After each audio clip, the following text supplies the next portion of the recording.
ಸೆಂಟರ್ಗಳ ಪರವಾಗಿ ಏನಾದರೂ IVF ಏನಾದರೂ ಭಾವನಾನ ಯೂಸ್ ಮಾಡಿಕೊಂಡು ಪ್ರಮೋಷನ್ಸ್ ಮಾಡ್ತಾ ಇದ್ದಾರೆ ಒಂದು. ಆಮೇಲೆ ನಾಳೆ ದಿವಸ ನೀವು IVF ಸೆಂಟರ್ನ ತೋರಿಸಿದ್ರೆ ಮಕ್ಕಳು ಒಪ್ಕೊಳ್ತಾರಾ? ಬೆಳೆದ ಮಕ್ಕಳು ಎಲ್ಲಿ ನಮ್ಮಪ್ಪ ಅಂತ ಕೇಳಿದ್ರೆ ಯಾರು ಅಂತ ತೋರಿಸ್ತಾರೆ. ಅವ್ರೊಟ್ಟಿಗೆ ಹೆಂಗೆ ಅವ್ರ ತಂದೆ ಕಾರಣನೋ ಗಂಡಿಲ್ಲದೆ ಈ ಸಮಾಜ ಸಾಧ್ಯವೇ ಇಲ್ಲ. ದುಡಿಯೋವಂಥ ಗಂಡಿಸ್ಬೇಕು, ಪ್ರೊಟೆಕ್ಷನ್ ಮಾಡೋ ಗಂಡಿಸ್ಬೇಕು, ಆಮೇಲೆ ಆರೈಕೆ ಮಾಡೋಂಥ ಗಂಡಿಸ್ಬೇಕು, ಆ ಮನೆಗೆ ಒಂದು ಗಂಡು ತಲೆ ಬೇಕೇ ಬೇಕು. ಶಾರುಖ್ ಖಾನ್ ಕೂಡ ಐ ಥಿಂಕ್ 4ನೇ ಮಗನ IVF ಅಲ್ಲೇ ಮಾಡ್ಕೊಂಡ್ರು ಅಂತ ನಾನು ಕೇಳ್ಪಟ್ಟೆ. ಇಲ್ಲ ಏನಿಲ್ಲ, ನಾನು ಮಾಧ್ಯಮದಲ್ಲೇ ನೋಡಿದ್ದದನ್ನ. ಈ IVF ಮುಖಾಂತರ ಭಾವನಾ ಅವರು ತಾಯಿ ಆಗ್ತಾ ಇದ್ದಾರಂತ. ಹಾರ್ಟಿ ಕಂಗ್ರ್ಯಾಚುಲೇಷನ್ಸ್, ನಮಗೇನು ಸಮಸ್ಯೆ ಏನಿಲ್ಲ.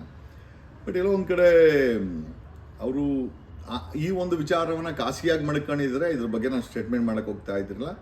ಸೊ ಬಟ್ ಅದು ಖಾಸಗಿ ಆಗ್ದಿರ ಅದೆಲ್ಲೋ ಒಂದು ಕಡೆ ಮಾಧ್ಯಮಗಳ ಮುಖಾಂತರ IVF ಮಾಫಿಯಾ ಏನಾದರೂ ಭಾವನಾ ಅವರನ್ನ ಬಳಸಿ ಪ್ರಮೋಷನ್ಗೆ ಏನೋ ಹಿಡಿದು ಬಿಟ್ರ ಅನ್ನೋ ಒಂದು ಡೌಟ್ ನಮಗೆ ಕಾಡ್ತಾ ಇದೆ. ಆಮೇಲೆ ಅದು ಸಾಧ್ಯತೆ ಕೂಡ ಇದೆ.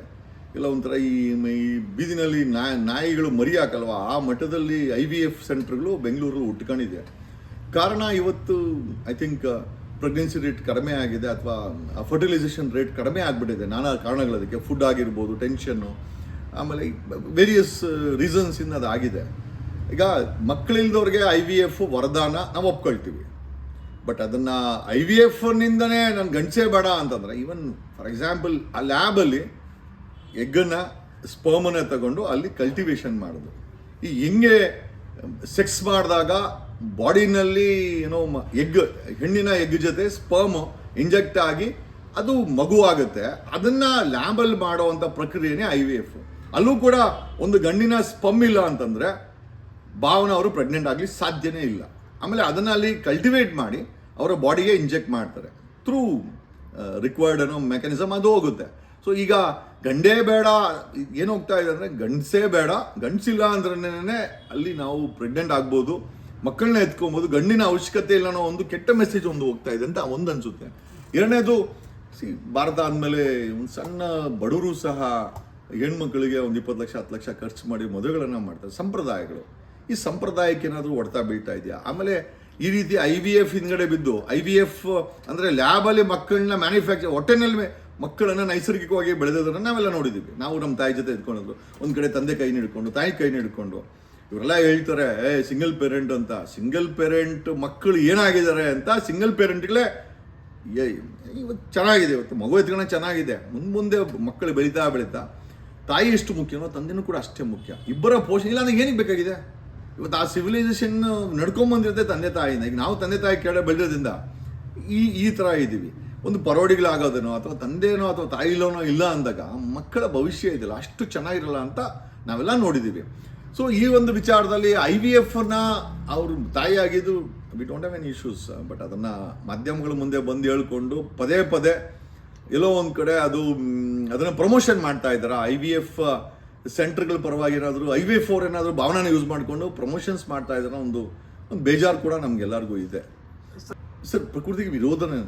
ಇದನ್ನು ನಾವು ಪ್ರಮೋಷನ್ ಮಾಡ್ತಾ ಇದರಿಂದ ಬಿದ್ದರೆ ಖಂಡಿತವಾಗಿ ನೋಡಿ, ನೇಚರ್ ಒಂದು ಪಾಲಿಸಿ ಕೊಟ್ಟಿದೆ. ಹೆಣ್ಣಿನ ಹೊಟ್ಟೆನಲ್ಲೇ ಮಗು ಬೆಳಿಬೇಕಂತ ಅದೇ ಲ್ಯಾಬು. ಈಗ ಇವ್ರೇನು ಲ್ಯಾಬಲ್ಲಿ ಮಾಡ್ಕೊತಾರೋ, ಇವಾಗ ಲ್ಯಾಬಲ್ಲಿ ಮಾಡಿದ್ರು ಕೂಡ ಅದು ಬೆಳೆಯೋದು ಮತ್ತೆ ಒನ್ಸ್ ಅಗೇನ್ ತಾಯಿ ಹೊಟ್ಟೆನಲ್ಲೇ ಬೆಳಿಬೇಕಾಗಿದೆ. ಎಲ್ಲೋ ಒಂದು ಕಡೆ IVF ಕಂಪ್ನಿಗಳವರು ಇದನ್ನು ಭಾವನಾ ಅನ್ನೋರ್ನೇನಾದರೂ ಪ್ರಮೋಷನ್ಗೆ ಬಳಸ್ತಾ ಇದ್ದಾರೆ ಇಂಡೈರೆಕ್ಟಾಗಿ ಅಂತ ಅದಿದೆ. ಆಮೇಲೆ ಎಲ್ಲೋ ಒಂದು ಕಡೆ ಇವತ್ತಿನ ಹೆಣ್ಮಕ್ಳಿಗೆ ನೋಡಿ, ನನಗೆಲ್ಲ ಕ್ರಿಮಿನಲ್ ಕೋರ್ಟಲ್ಲಿ ಪ್ರಾಕ್ಟೀಸ್ ಮಾಡಿದ್ದೀನಿ, ಸಿವಿಲ್ ಕೋರ್ಟಲ್ಲಿ ಪ್ರಾಕ್ಟೀಸ್ ಮಾಡಿದ್ದೀನಿ. ನನಗೆ ತುಂಬ ಬೇಜಾರಾಗಿ ಜಾಗ ಅಂತಂದರೆ ನನಗೆ ಫ್ಯಾಮಿಲಿ ಕೋರ್ಟು. ಆ ಫ್ಯಾಮಿಲಿ ಕೋರ್ಟಲ್ಲಿ ಒಂದು ವರ್ಷಕ್ಕೆ ಒಂದು 30-40 ಸಾವಿರ ಕೇಸ್ಗಳು ರಿಜಿಸ್ಟರ್ ಆಗುತ್ತೆ ಪ್ರತಿ ವರ್ಷ. 30-40 ಸಾವಿರ ಅಂತಂದರೆ 1 ಲಕ್ಷ ಅಂದರೆ ಅವ್ರ ಮಕ್ಕಳಿತ್ತು ಅಂತಂದರೆ 1.5-2 ಲಕ್ಷ ಜನ ಗಂಡ ಹೆಂಡತಿ ಮಗು ಬೀದಿಗೆ ಬರ್ತಾರೆ. ಈಗ ಒಂದು ಕಡೆ ಅಲ್ಲಿ ಡೈವರ್ಸ್ ನಿಂತ ಕಡೆ, ಈ ಕಡೆ ಗಂಡನಿಗೆ ಒಂದು ಲಾಯರ್ ನಿಂತ್ಕೊಂಡು ಇರ್ತಾರೆ, ಹೆಂಡತಿಗೆ ಒಂದು ಲಾಯರು, ಈ ಕಡೆ ಹೋಗ್ತಾರೆ, ಮಕ್ಕಳು ಸೆಂಟ್ರಲ್ಲಿ ನಿಂತ್ಕೊಂಡು ಮಕ ನೋಡ್ತಾ ಇರ್ತಾರೆ. ಸೊ ಇಂಥ ಪರಿಸ್ಥಿತಿನಲ್ಲಿ ಈ IVFನ ಪ್ರಮೋಷನ್ ಮಾಡಿದ್ರೆ ಬಳಸ್ಕೊಳ್ಳಿ, ಬೇಡ ಅಂತ ಹೇಳ್ತಲ್ಲ. ಬಟ್ IVFನ ಸಮಾಜಕ್ಕೆ ಆಲ್ಟರ್ನೇಟಿವ್ ಗಂಡೇ ಬೇಕಾಗಿಲ್ಲ ಅನ್ನೋ ಸ್ವಾಭಿಮಾನದ ಮಾತಿಲ್ಲ, ಖಂಡಿತ ಅಲ್ಲ. ಈಗ ಭಾವನಾ ಅವ್ರಿಗೂ ಅಷ್ಟೇ ತಂದೆ ಇದ್ದಾರೆ. So without father she cannot enter into this world. ತಂದೆ ಇಲ್ಲದೆ ಈ ಪ್ರಪಂಚಕ್ಕೆ ಭಾವನಾನೇ ಹಿಂಗೆ ಕಾಲಿಟ್ಲು. ಹಾಗಾಗಿ ಆಕೆ ಆಕೆಯ ಆಕೆಯ ಹುಟ್ಟಿಗೆ ಅವ್ರ ತಂದೆಯ ಕಾರಣನೋ, ಈಗ ಆಕೆಯ ಹೊಟ್ಟೆನಲ್ಲಿ ಹುಟ್ಟಿರೋ ಮಗುಗೂ ಕೂಡ ಒಂದು ಗಂಡಸ ಕಾರಣ ಇರ್ತಾರೆ. ಸೊ ಅದನ್ನು ನಾವು ತೆಗೆದಾಕ್ಲಿಕ್ಕೆ ಆಗಲ್ಲ. ಸಿ ದಟ್ಸ್ IVF ಅಲ್ಲಿ ಅದೇ ನಡೆಯೋದು. ಸೊ ಅದಾಗಿದೆ. ಬಟ್ ಇದೆಲ್ಲೋ ಒಂದು ಕಡೆ ಒಂದು ಸಂದೇಶ ತುಂಬ ತಪ್ಪಾಗಿ ಏನಾದರೂ ಹೋಗ್ತಾ ಇದೆ ಅಂತ ಒಂದು ನಮಗೆಲ್ಲೋ ಒಂದು ಕಡೆ ಸಾಕಷ್ಟು ಜನ ಹುಡುಗರು ಸರ್ ಇದ್ರ ಬಗ್ಗೆ ಮಾತಾಡಿ ಹಳ್ಳಿಗಳ ಕಡೆ ರೈತರುಗಳಿಗೆ ಹೆಣ್ಣು ಕೊಡ್ತಾ ಇಲ್ಲ. ಅಂಥ ಸಮಯದಲ್ಲಿ ಈ ಅಮ್ಮ ನೋಡಿದ್ರೆ IVF ಅಂದ್ಕೊಂಡು ಪ್ರಮೋಷನ್ ಮಾಡಿದ್ರೆ ಹಳ್ಳಿನ ಹೆಣ್ಮಕ್ಳೇನಾದರೂ ಸಿಟಿಗೆ ಬಳಸೋಸ್ಕೊಂಡ್ರೆ ಹಳ್ಳಿ ಜೀವನ ಮೊದಲೇ ಕೂಟ್ಟು ಹೋಗಿದೆ. ಇವ್ರಿಗೇನೋ ಫಿಲಮ್ ಇಂಡಸ್ಟ್ರಿಲಿ ಇರೋರು ದೊಡ್ಡ ದೊಡ್ಡ ಜನಗಳ ಸಂಪರ್ಕದಲ್ಲಿ ಭಾವನೆ ಬೆಳೆದಿದ್ದಾರೆ ದೊಡ್ಡ ಮಟ್ಟದಲ್ಲಿ. ಎಲ್ಲ ಹೆಣ್ಮಕ್ಳ ಕಥೆನೂ ಹಂಗೆ ಇರಲ್ಲ. ಗಂಡು ಮಕ್ಕಳಿಗೆ ಹೆಣ್ಣು ಸಿಗ್ತಾ ಇರೋದು ನಿಜ. ಗಂಡು ಮಕ್ಳು ಏನೇ ಆಗಬೇಕನ್ನೋ ಗಂಡು ಮಕ್ಕಳಿಗೆ ಹೆಣ್ಣು ಸಿಗ್ತಾ ಇಲ್ಲ. ಅಂಥ ಸಮಯದಲ್ಲಿ ಮೋಸ್ಟ್ಲಿ ಈ IVF ಪ್ರಮೋಷನ್ನು ಒಂದು ಕೆಟ್ಟ ಸಂದೇಶ ಕೊಡುತ್ತೆ ಅಂತ ಅನಿಸುತ್ತೆ ಸರ್. ಅಂದರೆ ಅದನ್ನು ಅವ್ರು ಹೇಳೋ ಪ್ರಕಾರ ಹೆಣ್ಣಿನ ಇಂಡಿಪೆಂಡೆನ್ಸ್ ಅಂದ್ಕೊಂತಾರೆ. ಎಷ್ಟು ಜನ ಹೆಣ್ಮಕ್ಳು ಆಗಿದ್ದಾರೆ, ಹೆಣ್ಮಕ್ಳೇ ಅಲ್ಲಿ ಮೆಸೇಜ್ ಹಾಕಿದ್ದಾರೆ ನನ್ನ ಫೇಸ್ಬುಕ್ಕಲ್ಲಿ, ಈಕೆ ದಿಕ್ಕು ತಪ್ಪಿಸ್ತಾ ಇದ್ದಾಳ, ಸಮಾಜಕ್ಕೆ ದಿಕ್ಕು ತಪ್ಪಿಸುವಂಥ ಒಂದು ಸಂದೇಶ ಏನಾದರೂ ಕೊಡ್ತಾ ಇದ್ದಾಳ ಇರ್ಬೋದು. ಅವ್ರ ಹತ್ರ ಅವ್ರಿಗೆ ಆ ಸ್ಟ್ಯಾಂಡರ್ಡ್ ಇರ್ಬೋದು. IVFಗೆ ಹೋಗಿ ಈ ಏಜಲ್ಲಿ ತಾಯಿ ಆಗೋವಂಥ ಸ್ಟ್ಯಾಂಡರ್ಡು ಮತ್ತು ಸಂಪಾದನೆ ಹಣ ಎಲ್ಲ ಇರ್ಬೋದು. ಬಟ್ ಪ್ರಶ್ನೆ ಏನಪ್ಪ ಅಂತಂದರೆ ಹೆಣ್ಮಕ್ಳೇ ಕೇಳಿದ್ದಾರೆ ಅಲ್ಲಿ ಭಾವನಾ ಮದುವೆ ಆಗದೆ ತಾಯಿಯಾಗಿ ಏನು ಸಂದೇಶ ಕೊಡ್ತಾರೆ ಅದನ್ನು ಓಪನ್ ಆಗಿ ಬಂದಲ್ಲಿ ಅವರ ಆ ಮಾತುಗಳನ್ನು ಹೇಳಿದಾಗ ತುಂಬ ಒಂದು ಎಲ್ಲೋ ಒಂದು ಕಡೆ ಸಮಾಜಕ್ಕೆ ಕೆಟ್ಟ ಸಂದೇಶ ಹೋಗ್ತಾ ಇದೆ. ಆಮೇಲೆ ಸಂಪ್ರದಾಯಗಳಿದೆ, ಆಮೇಲೆ ಫ್ಯಾಮಿಲಿ ಬಾಂಡಿಂಗ್ಸ್ ಇದೆ. ಆಮೇಲೆ ನಾವು ನೋಡಿದ್ದೀವಿ ತಂದೆ ಇಲ್ಲ ಅಂದರೆ ಮಕ್ಳು ಹೆಂಗೆ ಬೆಳಿತಾವಂತ ಅದು ಕೂಡ ಗೊತ್ತಿದೆ ನಮಗೆ. ಎಷ್ಟೋ ಜನ 90% ಮಕ್ಕಳು ಪರೋಡಿಗಳಾಗ್ತಾರೆ, ಗೊತ್ತಾಗಲ್ಲ ಅಷ್ಟೇ. ನಾನು ಅದನ್ನು ಅನುಭವನೂ ಪಟ್ಟಿದ್ದೀನಿ. At the same time family ಕೋರ್ಟಲ್ಲಿ ಆ ಒಂದು ಸೀನ್ಗಳನ್ನು ನಾವು ಕಣ್ಣಾರೆ ನೋಡಿದ್ದೀವಿ. ಹಾಗಾಗಿ ಭಾವನೆ ಮಾಡ್ತಾ ಇರೋದು ಆಕೆಗೆ ಸರಿ ಅನಿಸ್ಬೋದು. ಬಟ್ TV ಮುಂದೆ ಬಂದು IVFನ್ನು ಪ್ರಮೋಟ್ ಮಾಡೋದು ಡೈರೆಕ್ಟ್ಲಿ ಆರ್ ಇಂಡೈರೆಕ್ಟ್ಲಿ ಒಂದು ತಪ್ಪು ಸಂದೇಶ ಅಂತ ಅನ್ಸುತ್ತೆ ಸರ್. ಮೋಸ್ಟ್ಲಿ IVF ಸೆಂಟರ್ ಹೆಸರು ಬರ್ಕೊಳ್ಬೋದು, ಬಿಟ್ಟರೆ ಬೇರೆ ಏನು ಬರೆಯೋಕ್ಕೆ ಸಾಧ್ಯ ಆಗುತ್ತೆ. ಯಾವ IVF ಸೆಂಟ್ರಲ್ಲಿ ಈಕೆ ಪ್ರೆಗ್ನೆಂಟ್ ಆದರೂ ಅದನ್ನು ಬರ್ಕೊಳ್ಳಿ, ನನಗೆ ಗೊತ್ತಿಲ್ಲ. This is what ultimately. ಆಮೇಲೆ ನಾಳೆ ದಿವಸ ನೀವು IVF ಸೆಂಟರ್ನ ತೋರಿಸಿದ್ರೆ ಮಕ್ಕಳು ಒಪ್ಕೊಳ್ತಾರಾ? ಬೆಳೆದ ಮಕ್ಕಳು ಎಲ್ಲಿ ನಮ್ಮ ಅಪ್ಪ ಅಂತ ಕೇಳಿದ್ರೆ ಯಾರು ಅಂತ ತೋರಿಸ್ತಾರೆ. ಆಮೇಲೆ ಅವರ ಖಾಸಗಿ ಜೀವನ ಇದು, ಪ್ರವೇಶಿ ಇರ್ಬೋದು. ಅಲ್ಟಿಮೇಟಿಗೆ ಮಕ್ಕಳೆಲ್ಲಿ ಪ್ರವೇಶಿ ಮಾಡ್ತಾರೆ? ಮಕ್ಕಳು ಹುಟ್ಟೋದೇ ನಮ್ಮನ್ನು ಬಂಗಾಯ ಬಿರ್ಸೋಕ್ಕೆ. ಎಲ್ಲ ಇದ್ದು ಕೂಡ ಬಂಗಾಯ ಬಿಡಿಸುವಂಥ ಮಕ್ಳು ಇರ್ಬೇಕಾರೆ ಇದನ್ನು ಎಲ್ಲೋ ಒಂದು ಕಡೆ ಐ ಥಿಂಕ್ ಏನೋ ನೋಡಲಿಕ್ಕೆ ಚಂದವಾಗಿದೆ. ಏನಪ್ಪ ಬಿಡು ಭಾವನ ಅವರು ಈ ಏಜಲ್ಲಿ ತಾಯಿ ಆದರು ಅಂತ ನೋಡೋಕ್ಕೆ ಚಂದವಾಗಿದೆ.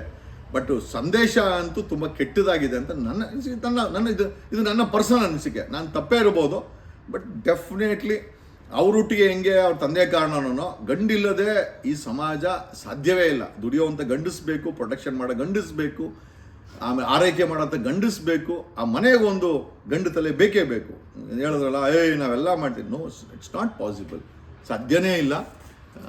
ನನಗೆ ಗೊತ್ತಿಲ್ಲ ಸರ್ ಏನು ಸಂದೇಶ ಏನು ತಲೆಯಲ್ಲಿ ಇಟ್ಕೊಂಡು ಆ ಅಮ್ಮ ಅದನ್ನು ಮಾಡ್ತಾ ಇದ್ದಾಳೆ ನಮಗೂ ಗೊತ್ತಾಗ್ತಾ ಇಲ್ಲ ಸರ್. ಪ್ರವೇಶಿ ಕ್ಯಾಮ್ರಾ ಮುಂದೆ ಬಂದಿಲ್ಲ ಅಂದರೆ ಪ್ರವೇಶಿ, ಕ್ಯಾಮ್ರಾ ಮುಂದೆ ಬಂದರೆ ಯಾವ ಪ್ರವೇಶಿ? ಈಗ ಅವರೇ ಓಪನ್ ಆಗಿ ಪಬ್ಲಿಕಲ್ಲಿ ಶಿ ಸ್ಪೀಕಿಂಗ್ ಅಬೌಟ್ IVF.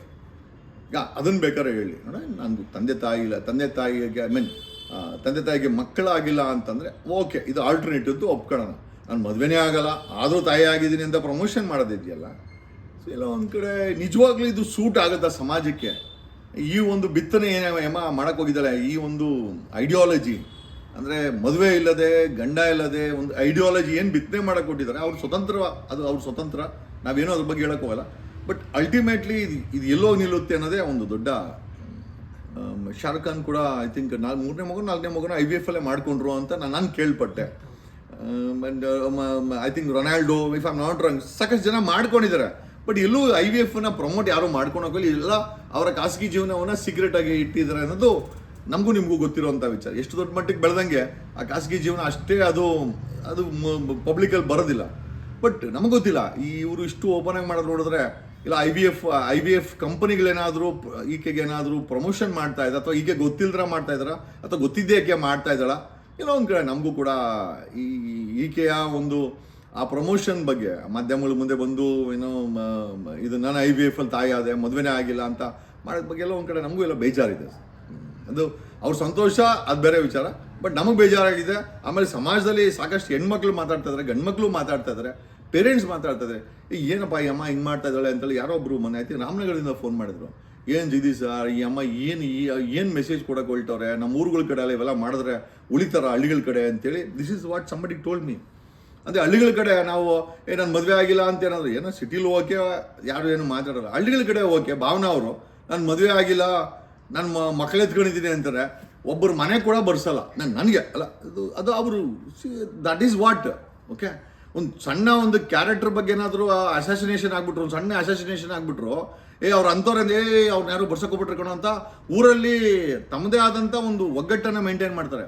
ಈ ಊರುಗಳ ಕಡೆ ಹೋಗಿ ಹೇಳಿದ್ರೆ ಉಳಿಯೋದು ಕಷ್ಟ ಆಗುತ್ತೆ. ಭಾವನವರು ಏನೋ ಸಿಟಿಲಿ ಹೋಗಿ ನೋ ಪ್ರಾಬ್ಲಮ್, ಅದು ಅವ್ರ ಸ್ವತಂತ್ರ ಅದು.